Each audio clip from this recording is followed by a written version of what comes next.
ہمارے معاشرے کے اندر ہمارے ہر دوسرے گھر کے اندر جو لڑائی پائی جاتی ہے وہ ساس اور بہو کی لڑائی ہے. اور ہمارے ملک کے اندر جو ہماری عدالتیں ہیں وہاں پہ کیسز کے انبار لگے ہوئے ہیں. ہر دوسرا کیس اسی کا ہے کہ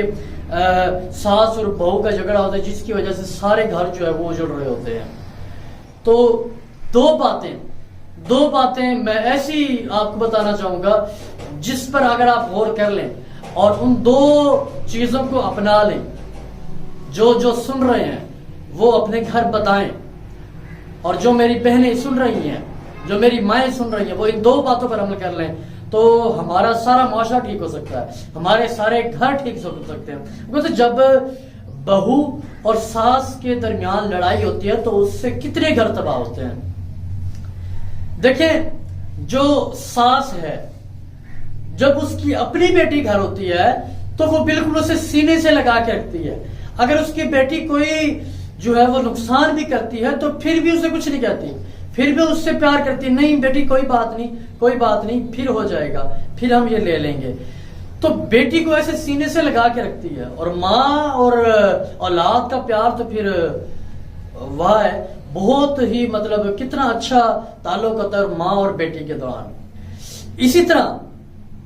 اگر ساس جو ہے وہ یہ سوچ لے کہ جو میری بہو ہے وہ بھی میری بیٹی ہے، میری بیٹی کی جگہ ہے، اگر وہ میری جو بیٹی ہے وہ کسی کے گھر گئی یا اس نے بھی کل کو کسی کے گھر جانا ہے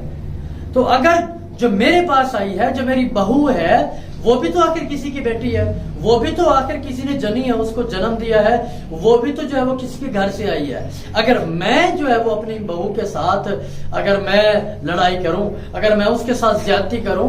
تو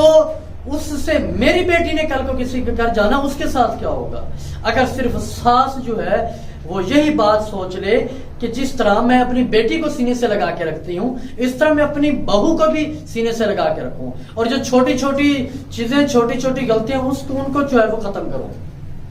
اسی طرح جو بہو ہے وہ یہ سوچے، اب بیٹی جو ہے وہ بیٹے سے زیادہ اپنے ماں باپ کو پیار کرتی ہے. جس طرح بیٹی اپنے والدین کے گھر جا کے اپنے باپ کی، اپنے ماں کی عزت کرتی ہے، اپنی ماں کے قدم چومتی ہے، اپنی ماں کی خدمت کرتی ہے، جب کوئی لڑائی ہوتی ہے تو بھاگتی ہے ماں کے گھر کہ میری ماں کو کچھ نہ ہو جائے. اگر وہ بہو یہی سوچ لے کہ ہاں یہ تو کسی کی ماں ہے نا، اگر میں وہ گھر چھوڑ کے آئی ہوں تو اگر میں اسی کو اپنی ماں سمجھوں، اس کو بھی میں اپنی ماں سمجھوں، اور وہ ہوتی بھی ماں کی جگہ ساس، اور وہ بھی جو ہے پھر اس کو کچھ ماں سمجھ کے کچھ باتوں کو برداشت کرے اور کچھ اپنے سے بڑا سمجھ کے اس کے ادب کے لحاظ سے اگر اپنی ساس کا خیال کرے. اگر دونوں ہی ساس اپنے ساس ہونے کا، اپنی ماں ہونے کا حق ادا کرے، اور جو بہو ہے وہ اپنی بہو ہونے کا،